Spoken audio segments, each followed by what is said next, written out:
Hola, bienvenido a nuestro canal de historias sabias. Disfruta mirando. Cada vez que iba a trabajar, Ana Collado se decía literalmente a sí misma que tuviera paciencia, sin darse cuenta de cuánto duraría la pesadilla. Hasta hace poco trabajaba felizmente como enfermera en uno de los departamentos quirúrgicos del hospital de la ciudad. Desde niña sabía cómo sería de mayor y, tras licenciarse en medicina, se lanzó de lleno a la nueva profesión. Trabajaba día y noche, aceptando cualquier horario o turno. No era tanto por el dinero, que por supuesto era necesario, sino por el placer de hacer lo que le gustaba. Los pacientes de la planta intentaban ponerse una inyección o una vía solo por ella, diciendo que hacía los procedimientos como un mago. Eso habría estado bien, pero Ana no había tolerado la injusticia y la mentira desde el orfanato donde se había criado. El hecho era que el jefe del departamento donde trabajaba engañaba regularmente a los pacientes. Sacaba conclusiones y prescripciones infundadas. Su objetivo era sacar el máximo dinero posible de los pacientes. Ana, que procedía de un pueblo pobre y remoto, vio que mucha gente pedía dinero prestado para acudir a la luminaria local. Entonces, un día cuando oyó al doctor Crispin Chela, médico responsable del departamento, pintar un panorama desolador de una niña frágil que había acudido con su anciana madre, decidió buscar justicia. Ana se había licenciado en medicina. Era una de las mejores alumnas y sus profesores le habían augurado una carrera de éxito. Tenía una mentalidad abierta y sabía que en algunas situaciones había un tratamiento mucho más asequible y que la enfermedad no era tan peligrosa como le había dicho el doctor Crispin Chela. Oyó cómo la niña, conteniendo a duras penas las lágrimas, tranquilizaba a su madre. Todo irá bien, mamá. Seguro que encontramos el dinero y te pondrás bien.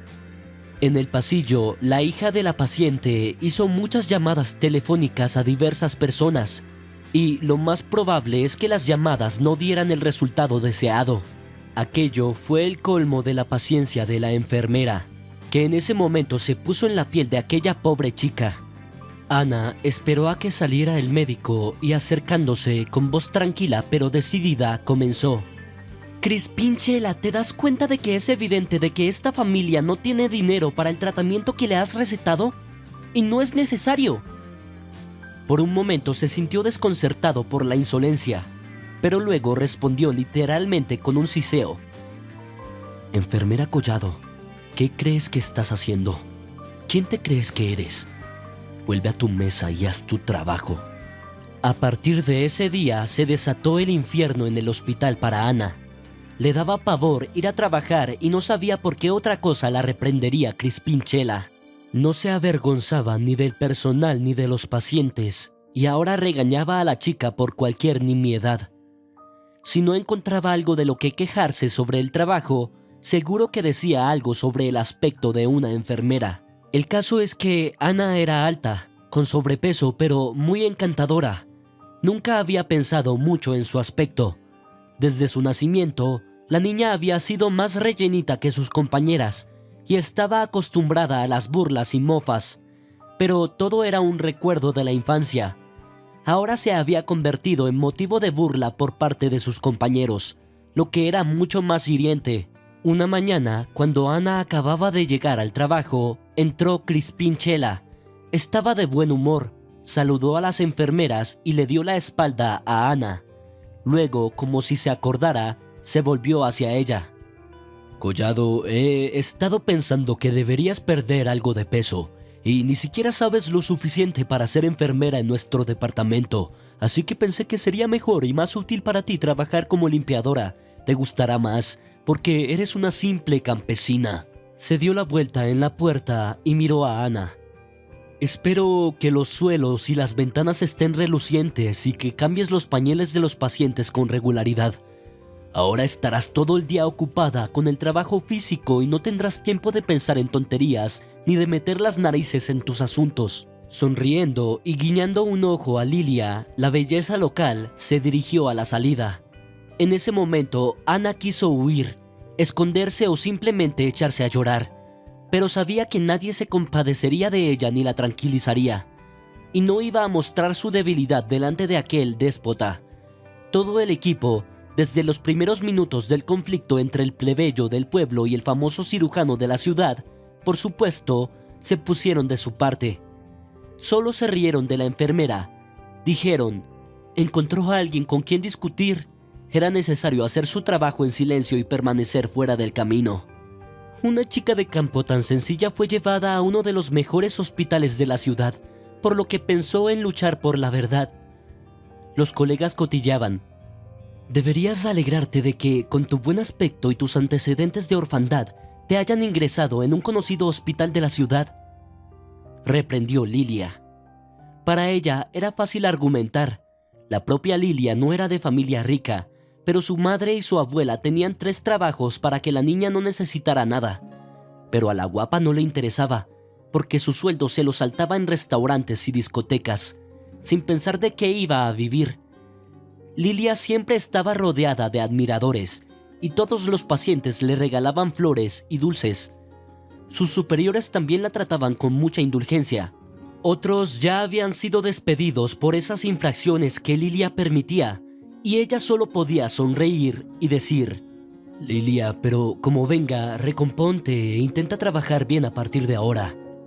Bajaba los ojos, sonreía tímidamente y decía, no sé cómo ha pasado, lo juro, nunca más.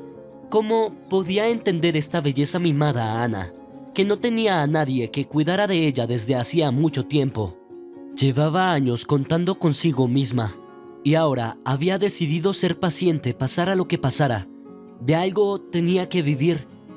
Ahora, mientras ordenaba las salas o fregaba el suelo en el pasillo del hospital, a menudo pensaba en el pasado, y se preguntaba por qué la vida le había hecho pasar por semejante calvario. Ana nunca había visto a sus padres, o más bien una foto de su madre que siempre había colgado junto a su cama en casa de su abuela María, y había una tarjeta muy pequeña que había conseguido conservar y que siempre llevaba consigo. Pero eso era todo lo que quedaba de su madre. Incluso de niña, era muy raro que la abuela María se lamentara cuando le preguntaba sobre su madre. Si hubiera estado en la ciudad, la habrían ayudado, pero los golfillos de nuestro pueblo han arruinado a mi joven hija soltera. A veces continuaba. Le dije, Señor, que no quería un hijo, pero tu madre era testaruda, y si se decidía, no podía cambiar de opinión. Ana solo sacaba una conclusión de tales lamentaciones. Desde luego, no era una niña deseable. Su madre murió a las 24 horas de dar a luz, pero eso fue otra vez según su abuela. En aquella época vivían en un pueblo tan remoto, donde el único paramédico rara vez estaba sobrio. La abuela María refunfuñó enfadada. Tu madre, Ramona, había decidido convertirse en una niña de ciudad. Se fue a buscarse la vida y cuando se quedó embarazada de otro, volvió a mí. En esos raros momentos, la abuela lloraba en silencio y enjugaba una lágrima con una esquina de su pañuelo. Pero si de repente Ana intentaba preguntar algo sobre su padre, la abuela cerraba inmediatamente el tema. El viento en el campo es tu padre, un huracán en el cielo. No encontrarás y no atraparás. Vete y no vuelvas a preguntar. La muchacha se dio cuenta enseguida de que el tema estaba zanjado y no pudo sacarle ni una palabra más a su abuela. Esos días, la abuela se paseaba con el ceño fruncido, murmurando algo en voz baja, evidentemente regañando al padre desconocido. La abuela María era estricta pero justa. Ana sabía que la quería y la compadecía mucho, pero intentaba no demostrarlo. Vivía mal, pero la niña siempre tenía todo lo que necesitaba. Su pensión era pequeña, y su abuela trabajó casi hasta el último día, fregando suelos en la tienda local y en la oficina de correos. Los vecinos que podían, ayudaban, regalaban cosas de sus hijos. La abuela, sin querer ofender, lo aceptó todo. Luego, por la noche, María se encerraba en el porche e inspeccionaba cuidadosamente, seleccionando solo lo bueno. Lavaba, planchaba y por la mañana Ana tenía unos trajes preciosos, casi como nuevos. ¿Por qué te quedas quieta? ¿Estás dormida? Un grito de la enfermera a cargo trajo a Ana del pasado. Crispinchela te verá durmiendo en marcha y perderás tus primas, añadió y se alejó por el pasillo. Ana suspiró y pensó que podía olvidarse por completo de la prima. Seguro que el malvado Crispinchela haría todo lo posible para que no la consiguiera. Suspiró y, tras cambiar el agua del cubo, fue a limpiar el pasillo. Ana fregó los suelos y mentalmente volvió a estar lejos de aquel día en el pasado, llena de tristes recuerdos de cambio y traición. A menudo recordaba uno de los peores días de su vida, el día en que murió su abuela. Había vuelto del colegio e inmediatamente sintió que algo iba mal. No había olor a comida en la casa y su abuela no hacía ruido con los platos. Siempre había preparado la cena para su nieta cuando llegaba a casa, pero aquí la vio tirada en el suelo junto a la puerta, con los ojos abiertos como si mirara al techo. Ana intentó primero llamar en voz baja. Abuela, ¿por qué te has tirado al suelo? Pero incluso a la tierna edad de 12 años, Ana se dio cuenta de que había ocurrido algo equivocado. Corrió de cabeza hacia los vecinos, sollozando mientras avanzaba. Fueron las lágrimas o la lluvia, o más probablemente ambas cosas, las que cegaron sus ojos y la chica estuvo a punto de caerse un par de veces. Pero intentó correr lo más rápido que pudo. Tenía miedo en el corazón. Parecía que cuanto más rápido corriera, más rápido socorrerían a su abuela.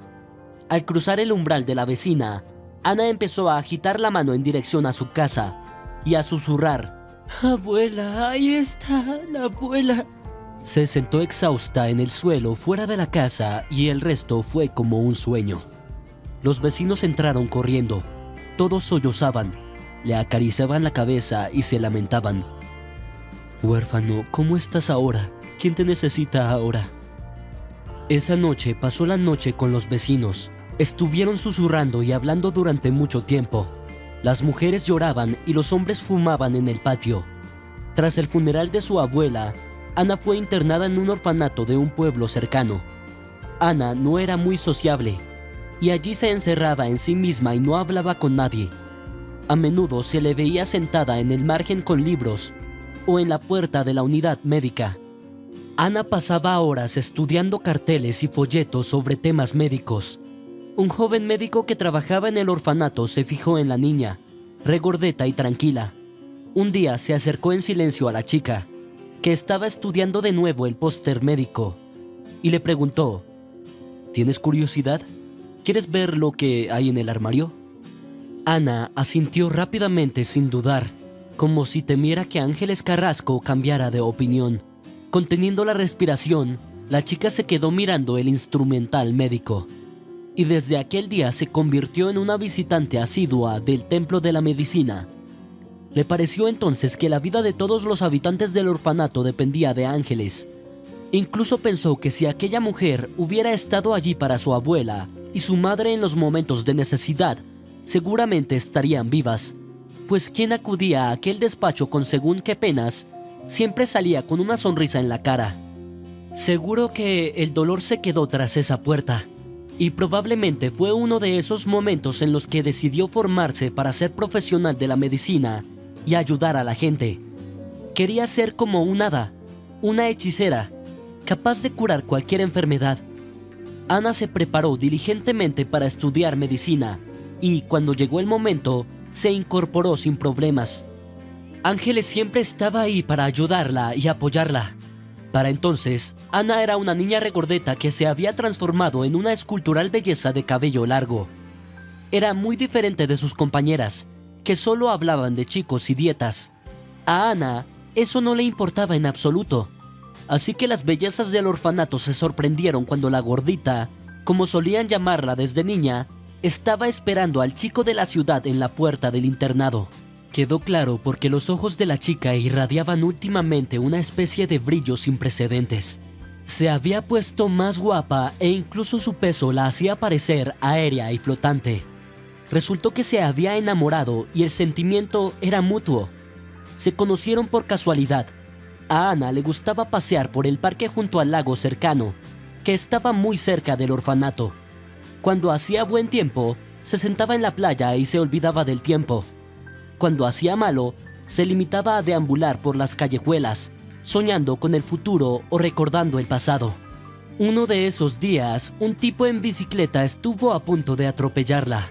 O ella era torpe o él no supo manejar la dirección de un giro.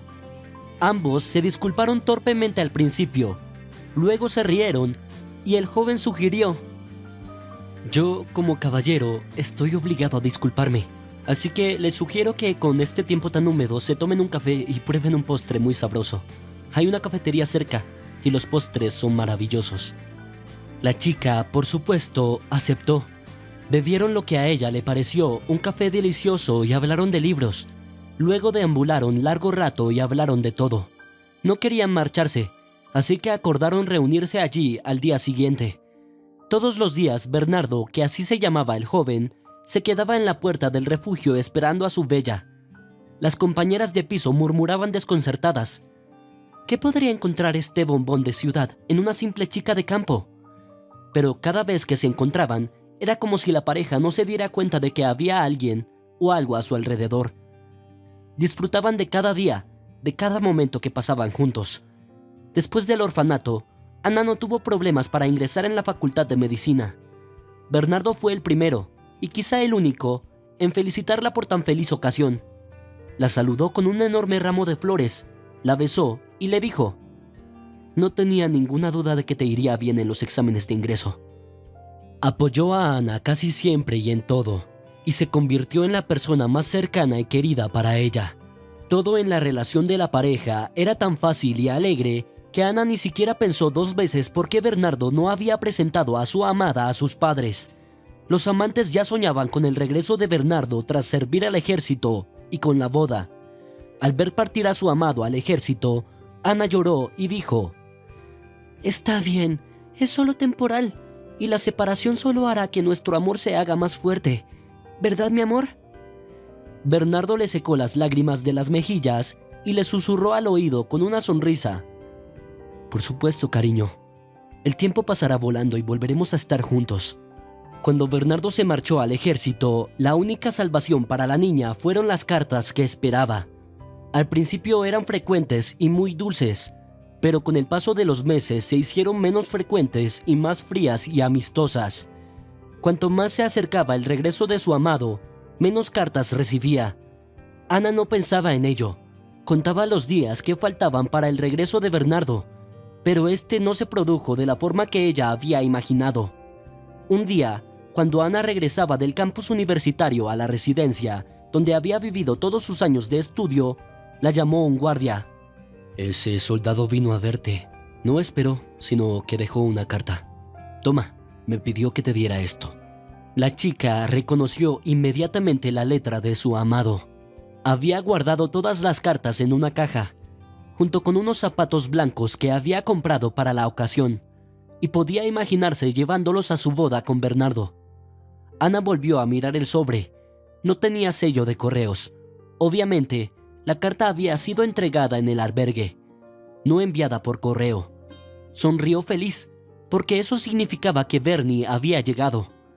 Por un momento, pensó que su amante tenía prisa y quería sorprenderla. Estaba segura de que el sobre indicaba el lugar y la hora de su esperado encuentro. Ana entró corriendo en la habitación, olvidando dar las gracias al conserje por la carta, y se lanzó sobre la cama sin desvestirse para abrir el sobre. Las primeras líneas del sobre me parecieron frías y extrañas. Hola, Ana, lo siento, pero es más fácil escribirlo que decirlo a la cara. Soy un cobarde. La muchacha releía una y otra vez las primeras líneas y no podía creer que su amado Bernie lo hubiera escrito. No hubo ninguna de las habituales palabras tiernas. Algo en su cuerpo estaba encadenado y ella estaba aterrorizada. ¿Y si ese algo se rompía y ella moría? Reunió sus pensamientos y decidió terminar de leerlo. Pero leyó la confesión de Bernardo como un sueño, como el peor sueño de su vida. Bernardo escribió que, de todas formas, sus padres no les dejarían estar juntos. Además de que ya habían tomado una decisión hace tiempo y se iba a casar con una antigua compañera de clase. El padre de la chica es socio de su padre y la madre de Bernardo está supuestamente muy enferma y su corazón no soportaría que él fuera en contra de su voluntad. Es mejor para los dos. Lo siento, definitivamente serás feliz. Estas fueron las últimas palabras de su amado. Después de leer la carta hasta el final, Ana permaneció sentada largo rato con las manos bajas y la mirada fija en la oscuridad de la ventana. Detrás del cristal llovía a cántaros, como si llorara su amor. Si alguien la mirara en ese momento, podría confundirla con una estatua de piedra. En la oscuridad de la habitación parecía una criatura gris y sin vida. Era como si la vida de la chica se dividiera en antes y después de aquella noche. Había tenido sentimientos parecidos el día del funeral de su abuela, solo que entonces se trataba de la muerte y era difícil culpar a alguien. Ahora en su vida adulta la traición de un ser querido se había convertido en una frontera entre el pasado y un futuro. Durante un tiempo, Ana vivió sin recordar, sin saber lo que pasaba, probablemente por costumbre, yendo a la universidad, volviendo, acostándose, levantándose de nuevo y yendo a estudiar. Lo bueno era que eran los últimos días de su estancia. Aún quedaban algunas cuestiones organizativas para llevar los libros a la biblioteca y dejar lista la habitación del dormitorio. Cuando todo esto acabó, Ana decidió huir del pasado, borrar sus recuerdos y empezar su vida desde cero. Le ofrecieron un trabajo en el hospital del distrito como alumna aventajada, pero decidió irse lo más lejos posible, a la gran ciudad, y perderse para siempre. A lo largo de los años, Ana recordaba a menudo cómo hacía trizas las cartas del ejército, sin que las lágrimas dejaran de correr por sus mejillas. La chica recordaba bien su salida del dormitorio. Puso los zapatos blancos, que tanto le había costado conseguir para su boda, sobre la mesa y puso una nota junto a ellos, al nuevo estudiante, para que le dé suerte. Le pareció que así se había librado de todo lo que le ataba al pasado, y se había lanzado al encuentro de un futuro aún desconocido. Sentada en el tren, Ana contemplaba el paisaje por la ventana, y estaba convencida de que nunca volvería a amar ni a ser amada. Al principio estaba en una estación de tren grande y bonita de una gran metrópolis y se quedó desconcertada, porque era un mundo completamente distinto. La ciudad le recordaba a un hormiguero. Todo el mundo tenía prisa. Nadie saludaba a nadie, y la gente era completamente distinta a los habitantes de su pueblo, que se conocían por el nombre. En la ciudad todo el mundo estaba ocupado con sus propios pensamientos y vidas. Ana, al encontrarse en este nuevo y agitado mundo, comprendió que ahora tenía que asentarse y empezar de nuevo su vida, aprender mucho. Durante mucho tiempo la chica no pudo encontrar un lugar donde vivir. Durante sus estudios, trabajaba a tiempo parcial como enfermera por las tardes, así que ahorró cuidadosamente dinero para su futura boda. Después de todo lo ocurrido, Ana decidió utilizar el dinero recaudado para un nuevo propósito y una nueva vida. Cuando se marchó a la ciudad, pensó que este alijo le duraría mucho tiempo, pero resultó que ni siquiera podía alquilar un lugar decente con este dinero. Cuando ya había perdido toda la esperanza, se le cruzó por los ojos un papelito en un poste cerca de la estación de tren. A Ana le convenía el precio que la casera le había dicho por teléfono. Es cierto que era casi todo su dinero, pero no había elección. Encontró la dirección en un mapa precomprado de la ciudad. Estaba muy lejos de la estación, casi en las afueras. Una pequeña habitación en un antiguo piso de 2 dormitorios en la planta baja. Todo el mobiliario era una mesilla de noche, una cama y una mesita. Ni siquiera había un armario en la habitación, y no había dónde poner uno. Había unos cuantos ganchos de ropa clavados detrás de la puerta. La habitación parecía muy pobre, pero limpia. Había hermosos geranios en el pequeño alféizar de la ventana y viejas cortinas encaladas. La casera era una anciana flaca de ojos amables, Alfonsina Toribio, que dijo enseguida, como disculpándose: Lo siento, cariño, esta es la habitación de mi difunto hijo. Era un bebedor empedernido, así que vendió todos los muebles para conseguir dinero para el alcohol. Resulta que su hijo había muerto hacía 3 años y ella no quería alquilarlo. pero necesitaba el dinero. No era fácil vivir sola de su pensión. En un momento dado, antes de que nada pudiera darse la vuelta, la anciana Alfonsina ya había regresado de su habitación, llevando solemnemente un viejo espejo en las manos. ¿Cómo puede una belleza como tú vivir sin un espejo? No tengo ningún motivo para mirar en él a mi avanzada edad, añadió con tristeza.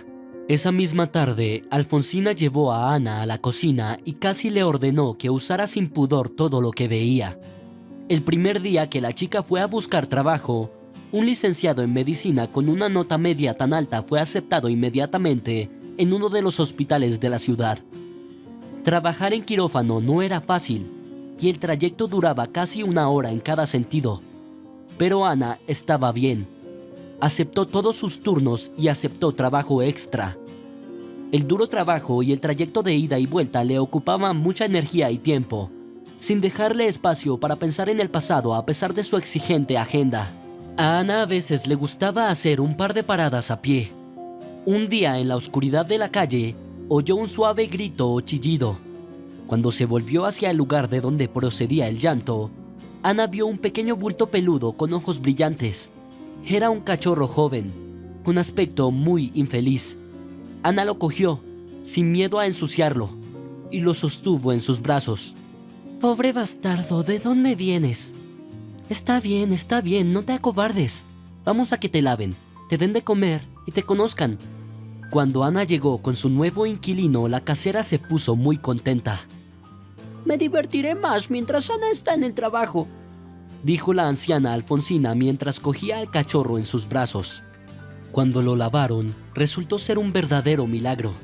Todo de negro, solo una oreja y una pata trasera eran blancas, así que le llamaron Blegro, que significa blanco y negro, o Blek para abreviar.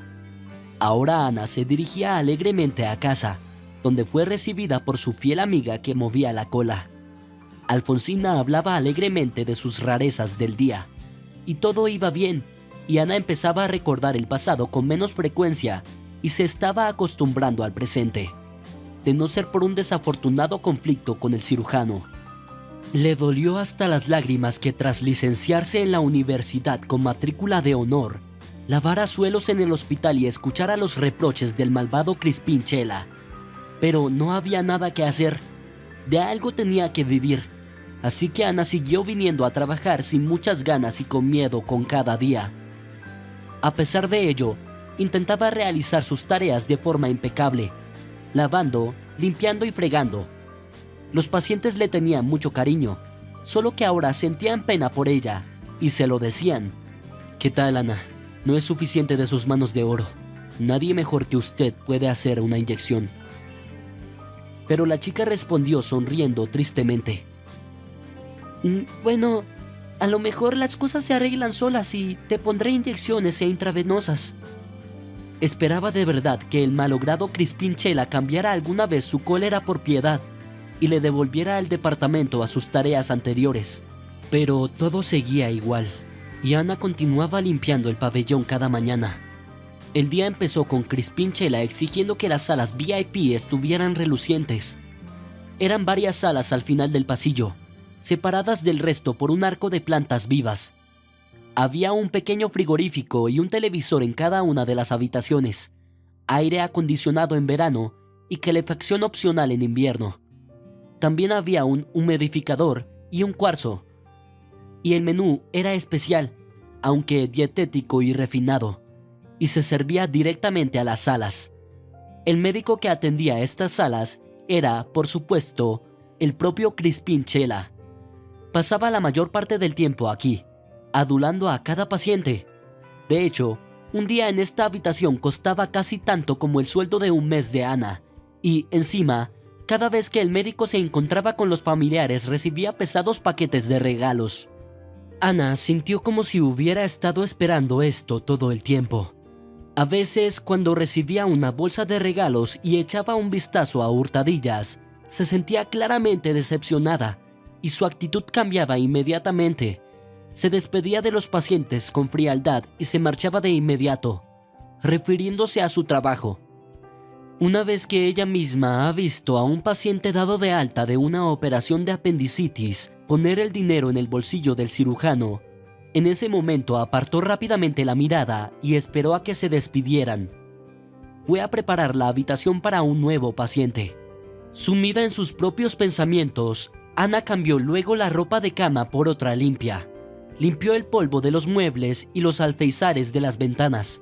Cuando le llegó el turno a la pequeña mesita de noche blanca de una de las estanterías, vio un teléfono. Era muy bonito y claramente caro. La chica solo los había visto antes en carteles publicitarios o en las páginas de revistas. Su pequeño teléfono de botones parecía un juguete del siglo pasado comparado con semejante belleza. El teléfono que había encontrado no tenía ni un solo botón, con una pantalla en la que podía mirarse como en un espejo. Era la primera vez que Ana sostenía un aparato tan caro. Se quedó un rato mirando aquella maravilla de la tecnología y luego tocó suavemente la pantalla con el dedo. El teléfono no se bloqueó y apareció un bonito salvapantallas. Ana incluso se estremeció. Nunca había imaginado que la tecnología moderna pudiera encenderse tan fácilmente. Confundida, no sabía qué hacer a continuación. Su primer pensamiento había sido llevárselo a Crispin Chela, pero enseguida había desechado la idea. Verle de nuevo era demasiado para ella. Cada encuentro con este déspota en los últimos tiempos había terminado en escándalo y recriminaciones infundadas contra ella. La muchacha decidió no hacer caer sus truenos y relámpagos sobre sí misma, sino esperar un poco más. Sí, mejor esperaré un poco. Quizá el dueño del teléfono vuelva por él, pensó Ana, y se guardó el teléfono en el bolsillo de la bata. Esperó durante todo un día que alguien viniera a por el teléfono, pero el dueño nunca apareció. Por la noche, Ana se encerró en el almacén donde guardaba todo su equipo y se puso a estudiar la novedosa tecnología. Decidió buscar contactos de familiares, su madre o su padre, o cualquier otra persona cercana a ella. Ana aún no sabía cuál de ellos era un antiguo paciente, pero quería encontrar un número y hacerle saber que tenía el teléfono. La chica pulsó el botón equivocado durante mucho tiempo. La pantalla se apagaba y volvía a encenderse, y de repente empezaron a aparecer fotos antiguas, pero muy bien procesadas. Ana no tenía intención de entrometerse en la vida de otra persona y estaba a punto de apagar el teléfono, pero en la pantalla apareció una foto de su madre. Sonreía igual que la de la foto que había sobre la cama de Ana, en casa de su abuela, solo que su madre parecía feliz en la foto del teléfono. Un hombre la abrazaba y sin duda estaban enamorados. Ana no entendía cómo una vieja foto de su madre había acabado en la sala VIP del paciente, ni qué podían tener en común después de lo ocurrido. Empezó a esforzarse aún más para encontrar contactos para los familiares. Al ver padre en la guía telefónica, marcó inmediatamente el número. No sabía cómo hacerlo desde una máquina cara, así que decidió llamar a la suya propia. Una voz baja y aterciopelada contestó el otro lado. Ana comenzó tímidamente. Disculpe, soy la enfermera, la señora de la limpieza del hospital. Tenemos un paciente que ha olvidado su teléfono. Su número está escrito como padre. Lo siento, por eso decidí llamarte. El hombre, tras escucharla, le dio las gracias y dijo que intentaría volver pronto. Media hora más tarde, un hombre alto y canoso encontró a Ana. El mismo paciente que había olvidado su teléfono entró con él en la sala. El hombre le dio las gracias al azar y le ofreció dinero, que Ana rechazó. Cuando el hombre intentó meterle un billete en el bolsillo de la bata, como al alta del cirujano, Ana respondió en voz baja, pero con tono estridente. No aceptaré el dinero, añadió tras un pequeño silencio. Pero le agradecería que me dijera de dónde es la foto de mi madre en su teléfono. Al ver la sorpresa en las caras de los hombres, Ana se sonrojó mucho y se dio cuenta de que se había delatado. Confesó que había estado mirando el teléfono y, como para justificarse, añadió: De alguna manera tuve que encontrar el número de teléfono de algún familiar para regalar este juguete tan caro. El padre del joven fue el primero en iniciar la conversación. Resultó que se llamaba Sergio Masip y su hijo Tobías. le dijo el hombre a Ana sonriendo. Querida jovencita, mira más de cerca. Por supuesto, he cambiado, pero aún puedes reconocerme en la foto. Le tendió el móvil a su hijo y Ana pudo ver que la foto era de él, solo que muy joven, sin canas en las sienes. Sí, entonces estaba más delgado y tenía el pelo más grueso. Los años no cambian nada. Y a mi lado en la foto, mi querida esposa Rosalía. Hemos vivido felices juntos durante mucho tiempo y seguimos viviendo felices para siempre, esperando a nuestros nietos de este hombre que vive fuera del matrimonio. Palmeó juguetonamente a su hijo y añadió: ante ti está el fruto de nuestro amor, nuestro único e inquieto hijo Tobías. Sonrió e hizo un gesto con la cabeza hacia su hijo. Ana no lo entendía, creía estar soñando. No podía haberse equivocado en la foto. Sin duda, era su madre. Era mi madre, pero lleva muerta mucho tiempo. Estoy seguro de ello. No la he visto en persona. Murió nada más nacer yo, y solo la conozco por su foto. Deja que te lo muestre. La chica echó a correr y regresó unos minutos después con una pequeña foto, descolorida por el tiempo. Le entregó la foto al hombre. Ahí, mira, es mi madre, Ramona. Ha fallecido. Solo me alegraría si estuviera viva.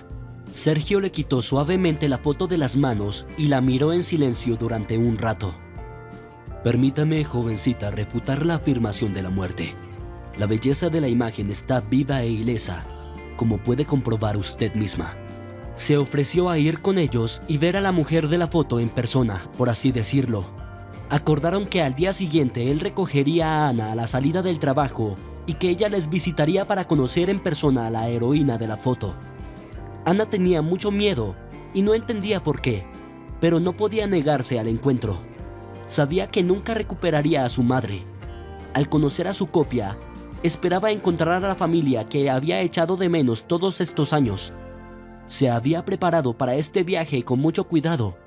Su casera, enterada del acontecimiento, la ayudó cuidadosamente a elegir un atuendo e incluso le regaló un pequeño broche de mariposa para el broche final. Me lo regaló mi querido marido y siempre me ha traído suerte. Buena suerte, mi niña, dijo Alfonsina y, secándose furtivamente una lágrima, se cruzó de brazos y se dirigió a su habitación. Ana había elegido un jersey y una falda muy parecidos a los que llevaba su madre en la foto. Siempre había querido parecerse a ella. Y al mirarse en el espejo aquella noche, a Ana le pareció que era un reflejo de la imagen de su madre. Realmente se parecía mucho a su madre. Trabajó todo el día, pensando solo en la reunión y deseando que llegara la noche. A la hora acordada, Sergio ya la esperaba en la puerta del hospital. Buenas noches, Ana, empezó, y al ver su timidez, sonrió y continuó. ¿Qué te preocupa tanto? Todo va bien. Quizá pronto descubramos algún secreto. Ana notó que le temblaba la voz. Estaba claro que Sergio estaba preocupado, pero no lo demostró. No hablaron mucho por el camino. Cada uno estaba pensando en otra cosa. La casa a la que llegaron sorprendió a Ana por su tamaño. Una casa de 3 plantas con grandes ventanales en la planta baja podía albergar a mucha gente. Ana no podía imaginar que solo 3 personas pudieran vivir en una casa así. A primera vista pensó que en la casa cabrían 4 o incluso 5 casas de la abuela María. Delante de la casa había un césped muy bien cuidado, y los numerosos parterres que rodeaban el perímetro demostraban que a los propietarios les gustaban mucho las flores. En ese momento, Ana sintió pena de que estuviera fuera de temporada y no hubiera oportunidad de admirar las flores y oler la fragancia de la belleza. La chica bajó tímidamente del coche y temió dar un paso por los senderos pulcramente pavimentados. Intentó verlo todo lo mejor que pudo, pero era tímida. Pero pudo ver que todo se había dejado en su sitio y encajaba bien en el nuevo entorno. No debes ser tan tímida. No tengas miedo, aquí no muerde nadie, dijo Sergio, cogiendo del brazo a Ana y dirigiéndose hacia la casa. Cuando cruzaron el umbral, una mujer que era el vivo retrato de la madre de Ana, aunque algo mayor, entró en el vestíbulo. Le tendió la mano a la angustiada joven y se presentó. Hola, yo me llamo Rosalía Masip. Mi marido me lo contó todo ayer. Entra, no seas tímida. Todo el mobiliario de la casa era muy bonito, caro y al igual que la propiedad, perfecto. Ana se dio cuenta de que todo resultaba especialmente acogedor. Los preciosos muebles de roble del salón combinaban a la perfección con el antiguo aparador perfectamente restaurado. En la pared sobre el sofá había una galería de retratos de todas las épocas y en la cocina un hermoso paisaje. Al notar el interés de la niña por los cuadros, Sergio abrazó a su mujer y dijo: «Estas son todas obras de mi Rosalía. Desde hace algún tiempo encuentra alegría en ello y nos lo regala». Mientras estaban sentadas en la mesa mirando el álbum de fotos familiar, Ana no entendía cómo Rosalía no podía saber lo de su hermana. Cuanto más tarde tomaban el té en la cocina, la anfitriona, con una foto de la madre de Ana en la mano, se lamentaba durante largo rato. «No entiendo cómo puede ser esto. Desde que tengo uso de razón siempre he vivido con mis padres y era la única hija muy querida. Lo hicieron todo para que no necesitara nada. Espera, te enseñaré la foto de mi boda con Sergio. ¿Allí son tan felices?», dijo con tristeza y volvió rápidamente con una foto de boda de un hombre y una mujer mayores cogidos de la mano y sonriendo felices. Dijo Rosalía en voz baja: «Un año después mi mamá se había ido y 2 años después el corazón de papá se paró». Esa tarde, Rosalía y Sergio preguntaron mucho sobre la vida de Ana y de su madre.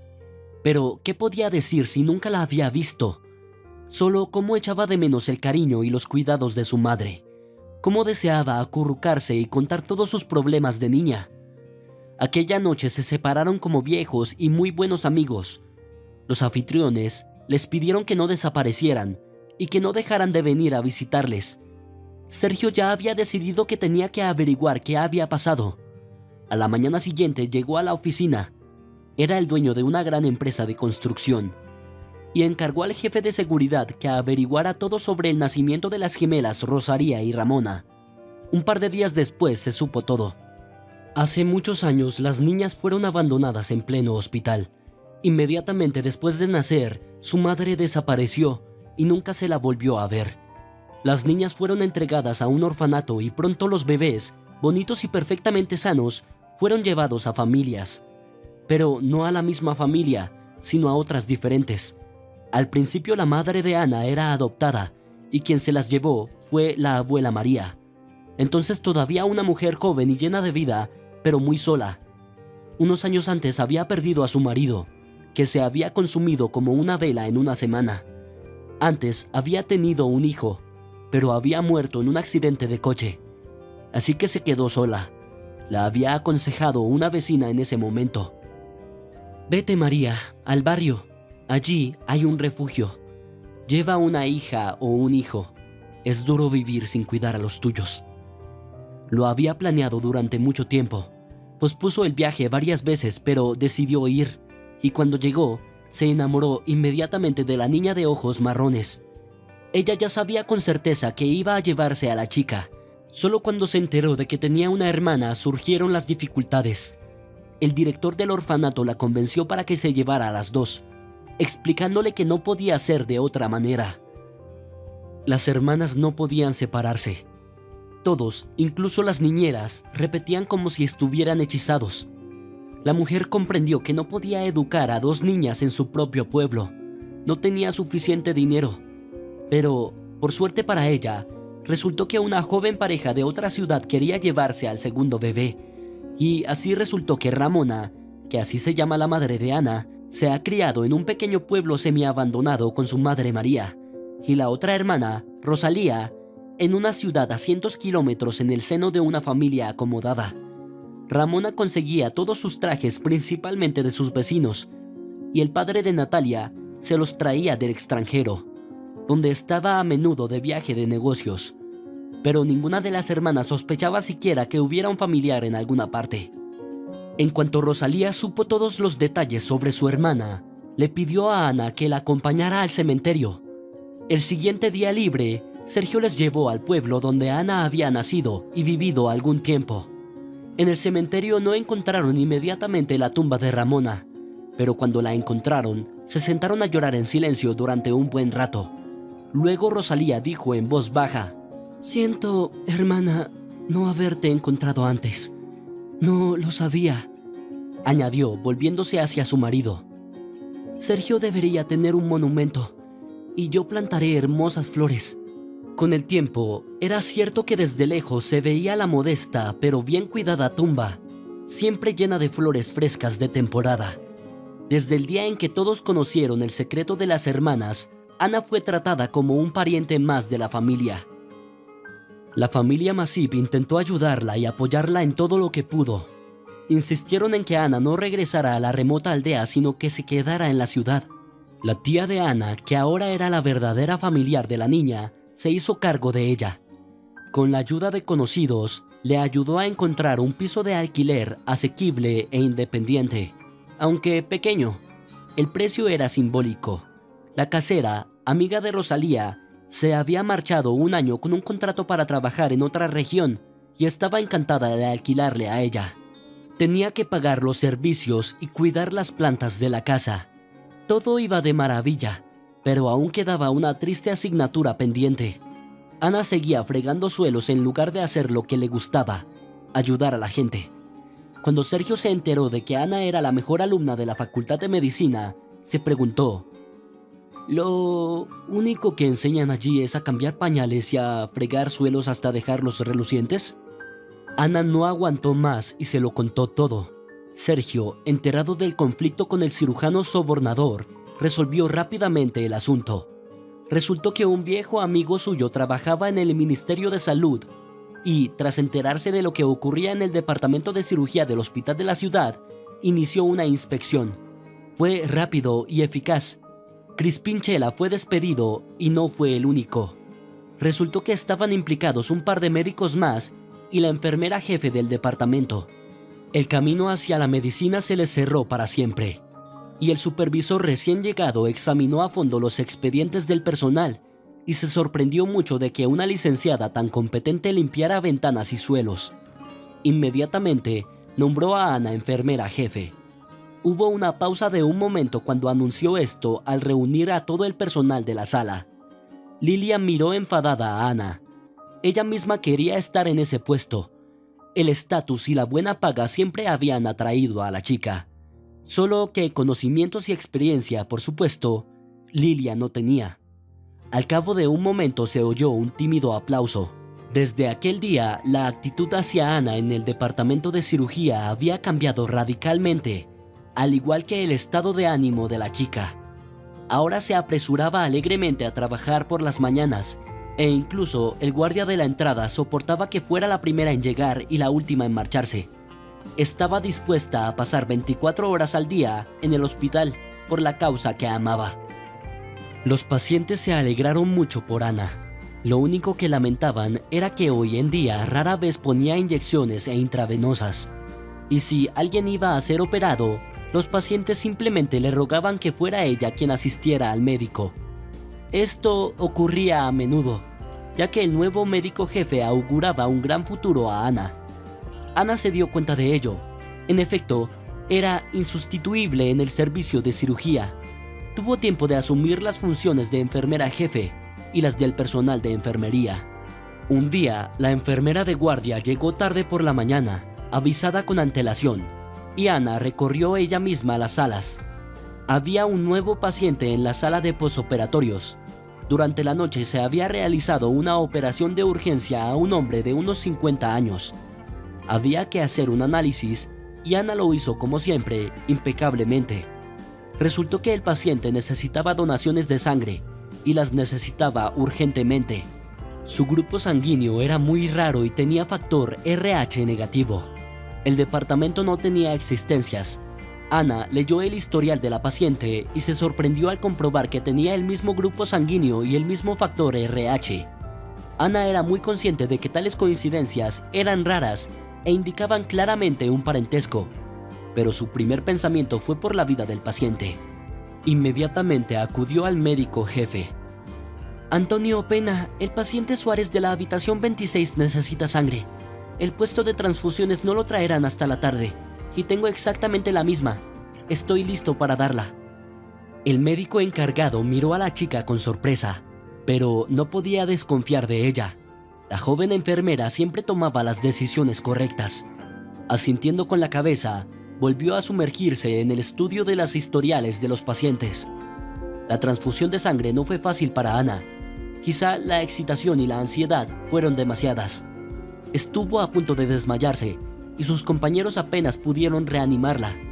Pero, en general, todo salió bien y al cabo de unos días el paciente se sentía mucho mejor. En una de las rondas, Antonio Peña, de pie junto a la cama de este paciente, dijo: «Todo fue muy bien. Tenemos que dar las gracias a nuestra enfermera jefe Ana, aunque le aconsejo que se lo piense. Esta coincidencia de un grupo sanguíneo poco frecuente suele indicar genes relacionados. Le recomiendo una prueba de ADN».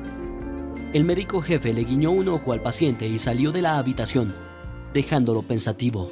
Cesario Suárez, que había sido operado unos días antes, estaba muy pensativo, pero, sin esperar a que le dieran de alta, decidió hacerse una prueba de ADN.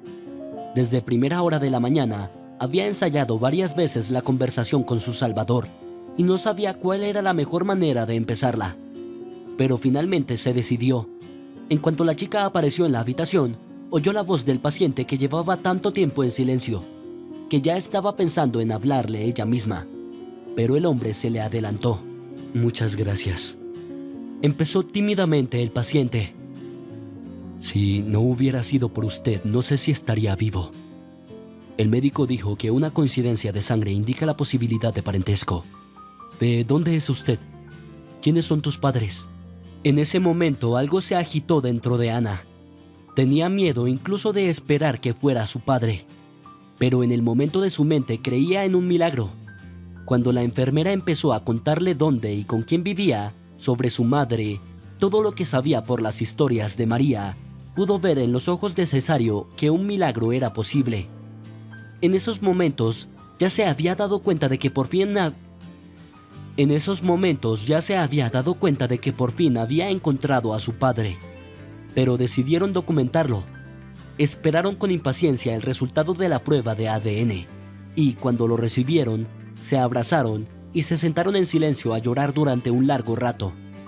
Mi padre hablaba de cómo él y Ramona se habían conocido, de cómo se amaban y se preparaban para casarse. Pero entonces él y mamá eran jóvenes y tontos. Rompieron por una tontería y se dijeron muchas tonterías, y no tenía ni idea de que estaba embarazada. Inmediatamente se fue a servir al ejército, y después se quedó en la ciudad. Un par de veces intentó buscarla. Ramona ocultó cuidadosamente que era de un pueblo remoto, haciéndose pasar por de la ciudad, y él creyó sinceramente que era del mismo pueblo. La buscó por la zona donde vivían, pero nadie sabía dónde había desaparecido la niña. Durante horas, los dos permanecieron sentados en silencio en la habitación del hospital, cogidos de la mano, sin poder creer lo que había ocurrido. El padre lloraba, acariciaba el pelo de Ana y decía: «Perdóname, hija mía, por Dios, perdóname. No tengo familia ni hijos. Pensé que moriría solo. Viví con mi mujer durante 20 años. Dios nunca me dio hijos y se llevó a mi mujer al cielo. Murió hace 2 años y ahora tengo tanta suerte de tener una niña».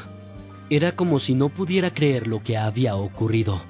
Esa noche se sentaron tomados de la mano durante un largo rato y hablaron de sus vidas.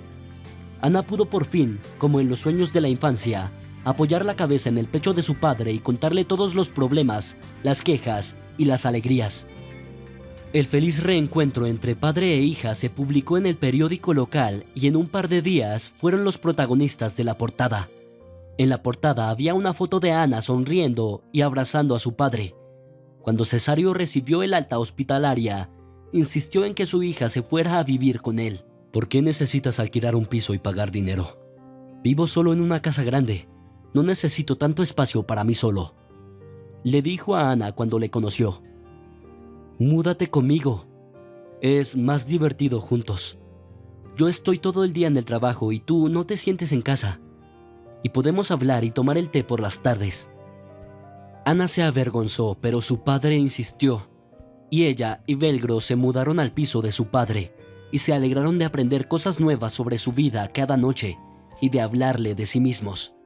Su padre vivía en un piso enorme, casi en el centro de la ciudad. Un gran recibidor, una cocina, un comedor con una enorme mesa redonda y 3 habitaciones enteras. Cuando llegaron, mientras Ana miraba a su alrededor, su padre dijo con tristeza: «El piso lo heredó la abuela de mi mujer. En principio podríamos haberla vendido y comprado algo más pequeño, pero mi mujer y yo esperábamos tener una familia numerosa. Nada menos que 5 hijos y muchos nietos. Incluso conservamos una gran mesa de comedor». Dejó de hablar bruscamente y no retomó la conversación. Ana lo entendía. Para él era como una herida abierta. La chica se instaló en una de las habitaciones. La habitación estaba bien diseñada y era muy luminosa. Una gran ventana daba al lado soleado y al parque, por lo que la habitación nunca parecía nublarse. Todos los muebles se eligieron en el mismo tono claro, lo que hace que la habitación sea aún más soleada. Una hermosa cama tallada, una mesilla de noche, una mesa ordenada con un espejo y un puff, un armario dorado de líneas finas. Todo era ligero y aireado. Era como si la habitación hubiera sido preparada a sabiendas para una niña, una hija. Ana era demasiado tímida para preguntarle a su padre para quién era la habitación, pero el aura de la habitación era muy buena y a Ana le gustó el lugar de inmediato. Después de mudarse, el padre propuso invitar a una tía y a su familia para que se conocieran. Ya conocía a la familia por las historias de su hija y tenía prisa por conocerla. Al fin y al cabo, Ana y él estaban completamente solos. Se habían encontrado de milagro y estaban deseando conocer a sus nuevos parientes. En su primer fin de semana pusieron la mesa juntos y tuvieron una comida muy familiar y cálida con Rosalía y Sergio, que vinieron con una gran tarta. Tobías se dejó caer unos minutos para conocer al padre de Ana y salió corriendo disculpándose, susurrando una última palabra a su prima. «Me aseguraré de presentártela, pero por ahora, lo siento». Ana sintió que ahora era la persona más feliz del mundo. No estaba sola. Tenía una tía, una prima y un padre. Su ambición es ser médico y además tiene un trabajo que le encanta cada día. Ahora llamaban a menudo a sus parientes y con su prima se hicieron tan buenos amigos que se veían casi todos los días. Ella trabajaba cerca de su oficina y él podía incluso aparecer a la hora de comer o después del trabajo para invitarla a una pastelería cercana a tomar café y su postre favorito. Ni siquiera pareció sorprendida por esta sugerencia y prometió estar libre en media hora. Intentó terminar rápido y cuando entró en la panadería se sorprendió. Su primo no estaba solo en la mesa. Había una espectacular rubia de pelo largo y un joven, cuya visión puso la piel de gallina a Ana. El hermano se levantó. «Te presento a mi prima Ana, ahora mi única favorita». Tomando a Ana bajo el brazo, la acercó a la chica de la mesa y continuó en el mismo tono. «Y esta es mi favorita, que espero que se convierta en mi esposa, Catalina». Guiñó un ojo e hizo un gesto con la cabeza hacia el apuesto hombre de la mesa y dijo: «Y este también es mi fiel y leal amigo Máximo. Es soltero y no tiene hijos». Ana estaba rojísima.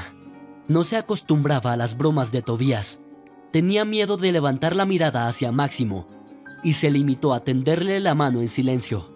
Sus ojos negros bajo un abanico de largas pestañas parecían dibujados por un buen artista, y su pelo rizado y bien recortado añadía aún más encanto. Cuando Máximo sonrió y dijo que estaba encantado de conocerla, Ana supo que estaba enamorada. Al principio se había sentido incómoda con la compañía. Era obvio que se conocían desde hacía mucho tiempo y que tenían mucho en común y mucho que recordar. Pero al cabo de media hora se había olvidado por completo de que acababa de conocer al grupo. La comunicación fue fácil y directa. Los chicos siempre estaban bromeando y contando chistes, y Catalina y ella se reían y le pedían que pararan. Cuando llegó la hora de irse, Máximo pidió permiso para acompañar a Ana, y, por supuesto, ella no pudo resistirse. Decidieron caminar, dejando el coche de Máximo fuera del hospital. Caminaron durante largo rato por las calles bellamente iluminadas.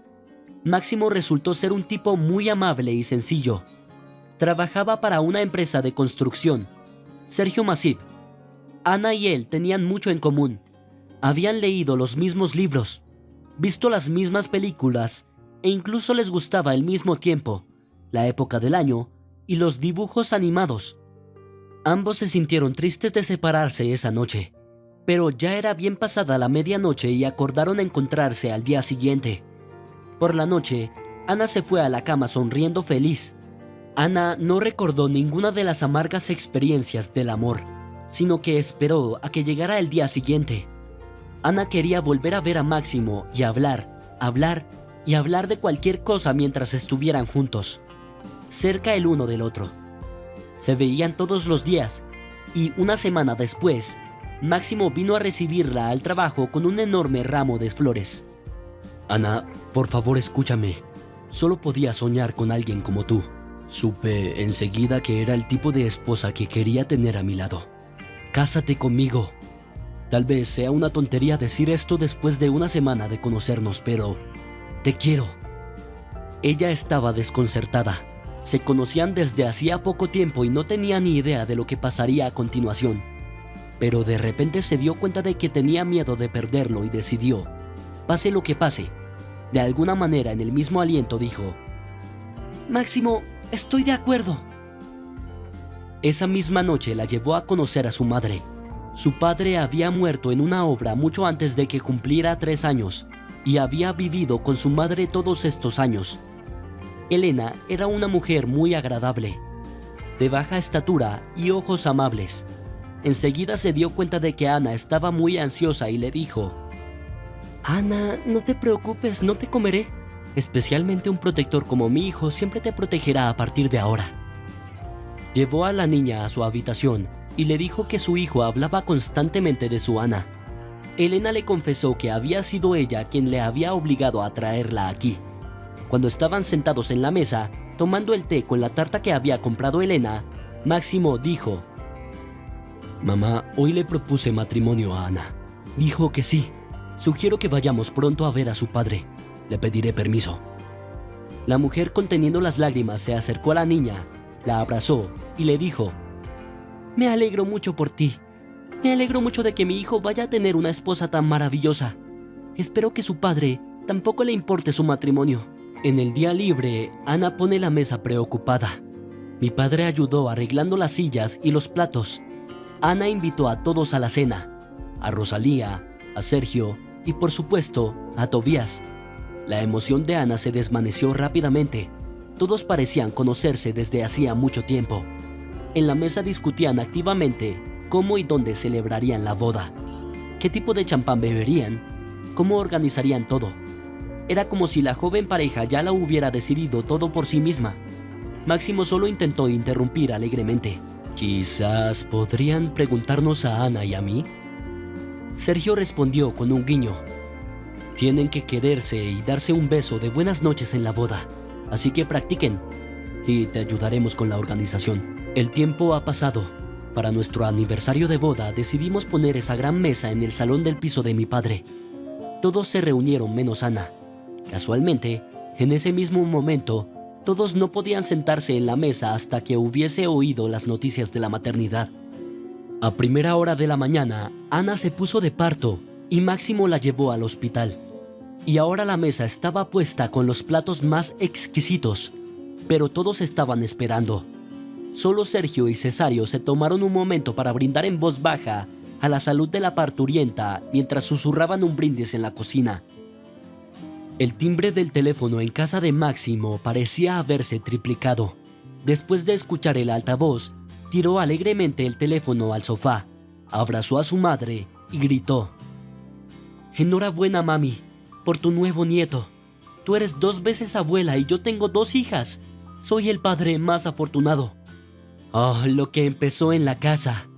Todo el mundo se abrazaba, se besaba y se felicitaba. Esa noche no solo se brindó por la felicidad de los jóvenes, sino también por la salud de mamá e hijas.